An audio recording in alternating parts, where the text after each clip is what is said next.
नमस्कार दोस्तों, मैं अंकुर उपाध्याय स्वागत करता हूं आप सभी का आपके अपने YouTube channel share market analysis में। यहां मैं आप सभी के साथ कुछ ऐसे स्टॉक्स डिस्कस करने जा रहा हूं जो 2024 में इन्वेस्टमेंट के लिए आपको डेफिनेटली क्लोजली वॉच करने चाहिए। लेना चाहिए नहीं लेना चाहिए वो तो बाद में डिसाइड करेंगे, लेकिन एक वॉच लिस्ट बनानी चाहिए जो मैं आपके साथ डिस्कस कर रहा हूं। और ये वॉच लिस्ट ऐसी है जो चले नहीं है, ये वो नहीं है जो ऑलरेडी मल्टीफोल्ड रिटर्न्स दे चुके हैं और आगे मोमेंटम में रह सकते हैं। वो मुझे आपको बताने की जरूरत नहीं है, वो आप सभी को खुद ब खुद पता है। आप सभी railway, defence, PSU companies, PSU banks, इनको क्लोजली वॉच ऑलरेडी कर रहे हो। तो कुछ ऐसे स्टॉक्स जो चले नहीं है लेकिन काबिलियत रखते हैं आउट परफॉर्म करने की, अपने दम पे बाजार को हिलाने की, और यहां से आगे स्मूथली चल सकते हैं। और अगर मार्केट में कुछ उठापटक होती है, क्योंकि 2024 में बहुत बड़े बड़े ट्रिगर्स हैं, आप सभी को पता है, उस बीच में थोड़ा कंफर्ट देने की भी कोशिश करेंगे आपको। तो शुरू करता हूं कुछ चुनिंदा नाम के साथ। पहला स्टॉक जो मेरे को यहां पे दिख रहा है उसका नाम है रिलायंस इंडस्ट्रीज। देखिए, भारत की सबसे बड़ी कंपनी है ये, और ऐसा नहीं है मैं अभी आपके साथ डिस्कस कर रहा हूं। अभी थोड़े दिन पहले मैंने 2415 रुपीज पे भी आप सभी के साथ इसे डिस्कस किया था। 2550 के मैक्सिमम टारगेट्स थे मेरे जो कि डन हो चुके हैं।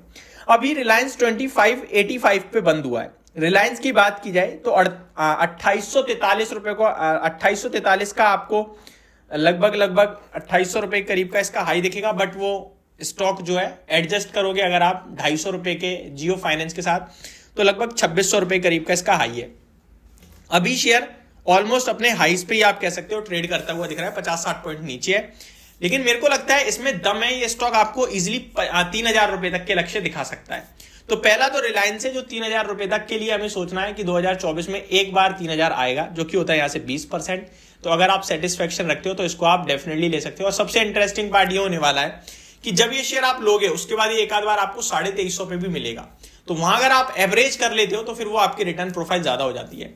रिस्क की बात की जाए तो आप सभी को पता है हाथी है, इतनी जल्दी नीचे जाने वाला नहीं है और इतनी जल्दी हिलने वाला भी नहीं है। वन साइड की 10% क्रैश हो गया ऐसा कुछ नहीं है।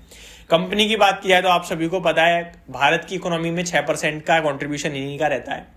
इनकी स्ट्रेटेजी इस तरीके से रहती है कि इन्हें अपने प्रोडक्ट को ना, मतलब जो एडवर्टीजमेंट होती है वो करने की जरूरत नहीं पड़ती। ये अपने ही प्रोडक्ट्स पे अगर उसका एडवर्टीजमेंट करा तो ही वो हो जाएगा काम। मान के चलो कुछ नया प्रोडक्ट लॉन्च कर रहे हैं तो इनके खुद के इतने प्लेटफॉर्म है जहां उस प्रोडक्ट के बारे में ये अपने कस्टमर से शेयर कर सकते हैं, जिसके लिए इन्हें ज्यादा कुछ पे करने की जरूरत नहीं पड़ती है। पहला रिलायंस। दूसरे स्टॉक की तरफ चले तो एक और हाथी शेयर है जो मेरे को अच्छा लगता है, वो है HDFC बैंक। ये अभी तो 1710 हो गया है, लेकिन मैंने 1480 रुपए पे आप सभी के साथ 2 महीने पीछे डिस्कस किया है, जहां मैंने कहा था ये भाव दोबारा नहीं मिलने का। और अगर मिल गया तो आप किस्मत ये आपकी जब तक मिल रहा है। जिसने तब ले लिया तो वो तो अभी काफी हमसे सेटिस्फाई है और खुश भी है। मैं उनसे यही कहूंगा कि 2024 में एक बार 2100 रुपए के लिए जरूर वेट करना, 2100 तक का इंतजार करना। मुझे लगता है वो भाव दिखाएगा स्टॉक। रीजन क्या क्या है वो सुन लीजिए। पहला रीजन तो ये कि कंपनी कंटिन्यू 20% की ग्रोथ दिखा रही है। चाहे अर्निंग पर शेयर देख लो आप, प्रॉफिट देख के आपको समझ में ही आ जाएगा। और स्टॉक का भाव बीते 2 सालों में कुछ नहीं कर रहा है। तो अब मेरे को लगता है ये स्टॉक ब्रेकआउट दे सकता है। प्लस अगर आप बैंक निफ्टी के निफ्टी से रिटर्न कंपेयर करोगे तो काफी ज्यादा बड़ा डिफरेंस है।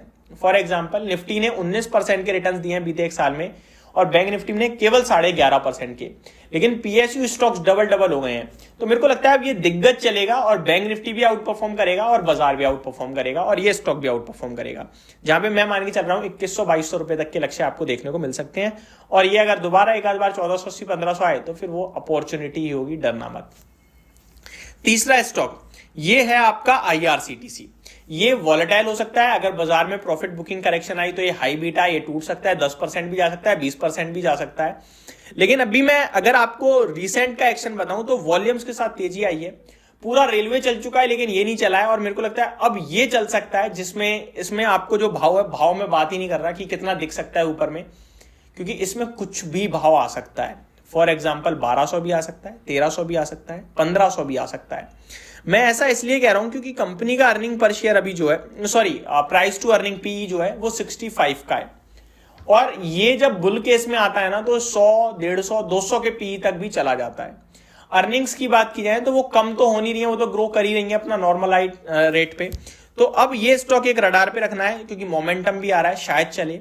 अगर बाजार में करेक्शन आती है तो थोड़ा ये डिसबैलेंस हो सकता है थोड़ा, बस इतना आपको अलर्ट भी करूंगा।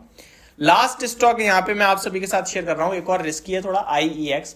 बिल्कुल शॉर्ट टर्म मोमेंटम के हिसाब से प्ले कर रहा हूं, यानी कि शॉर्ट टर्म में जो हुआ है उसके हिसाब से डिस्कस कर रहा हूं। बड़ा ब्रेकआउट आ गया है, राउंडिंग बॉटम फॉर्मेशन में दिख रहा है स्टॉक। मेरे को लगता है 144-45 अब ये ब्रेक नहीं करेगा और ऊपर में 195-215 तक के लेवल्स दिखा सकता है, और पोजिशनली उसको भी हम मॉडिफाई करेंगे और ऊपर आ सकता है। तो ये एक और स्टॉक है। होप आपको ये सारी चीजें समझ में आई होंगी। Thank you so much for watching this video. Have a great day guys.